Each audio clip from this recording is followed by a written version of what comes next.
ನಮಸ್ಕಾರ ಕರ್ನಾಟಕ. ನಿನ್ನೆ ನಡೆದ ಎಪಿಸೋಡ್ ಅಲ್ಲಿ ಸಿಕ್ಕಾಪಟ್ಟೆ ಟ್ವಿಸ್ಟ್ ಇಟ್ಟಿದ್ರು, ನೋಡಿದ್ರಿ ಅನ್ಸುತ್ತೆ.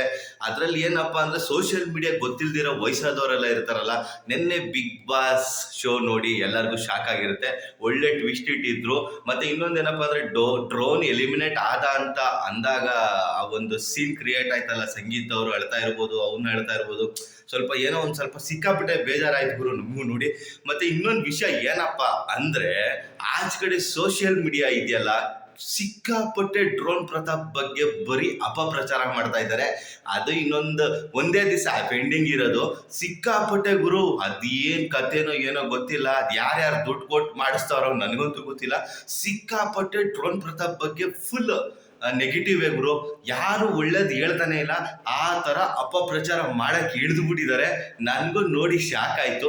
ಮಾಡ್ಲಿ ಗುರು. ಇನ್ನೊಂದೇನ್ ಗೊತ್ತಾ, ಒಬ್ಬ ಬೆಳಿತಾ ಇರ್ಬೇಕಾದ್ರೆ ಕಡ್ಡಿ ಕಸಗಳು ಪಕ್ಕದಲ್ಲಿ ಇರ್ತವೆ, ಒಂದು ಸಸಿ ಬೆಳೆಯಕ್ಕೆ ಅವು ಬಿಡಲ್ಲ, ಅದ್ ಗೊತ್ತಲ್ವಾ? ಆ ತರ ಕೆಲವು ಕಚಡಗಳು ಇರ್ತಾರೆ, ಏನು ಮಾಡಕ್ಕಾಗಲ್ಲ. ಅವ್ರ ಬಗ್ಗೆ ಎಲ್ಲ ನಾವು ತಲೆ ಕೆಡ್ಸ್ಕೊಳಕ್ ಹೋಗಲ್ಲ.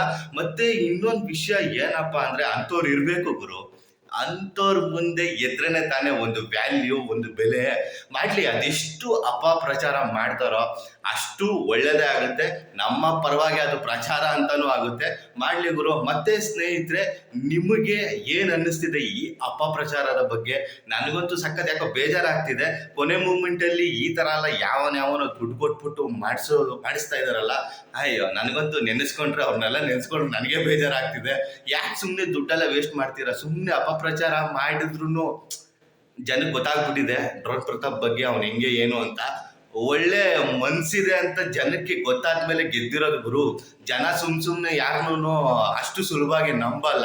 ಒಂದ್ಸತಿ ಇದು ಅನುಭವ ಆಗಿ ಇದು ಎರಡೇ ಸರಿ ಗುರು. ಜನ ಏನ್ ದಡ್ರಲ್ಲ. ನೀವೇನೇ ಎಷ್ಟೇ ಸೋಷಿಯಲ್ ಮೀಡಿಯಾದಲ್ಲಿ ಏನೇ ಅಪಪ್ರಚಾರ ಮಾಡಿದ್ರು, ಡ್ರೋನ್ಗೆ ಬೀಳೋ ಓಟ್ ಇದೆಯಲ್ಲ, ಅದು 1% ಕಡಿಮೆ ಆಗಲ್ಲ. ಮತ್ತೆ ಸ್ನೇಹಿತರೆ, ಈ ಅಪಪ್ರಚಾರದ ಬಗ್ಗೆ ನಿಮ್ಮ ಅನಿಸಿಕೆ ಅಭಿಪ್ರಾಯನ ಕಮೆಂಟ್ ಬಾಕ್ಸ್ ಅಲ್ಲಿ ತಿಳಿಸಿ. ಹಾಗೆ ನನ್ನ ಚಾನಲ್ನ ಯಾರ್ಯಾರು ಸಬ್ಸ್ಕ್ರೈಬ್ ಮಾಡ್ಕೊಂಡಿಲ್ಲ, ಸಬ್ಸ್ಕ್ರೈಬ್ ಮಾಡ್ಕೊಳ್ಳಿ, ಸಪೋರ್ಟ್ ಮಾಡಿ. ನಮಸ್ಕಾರ.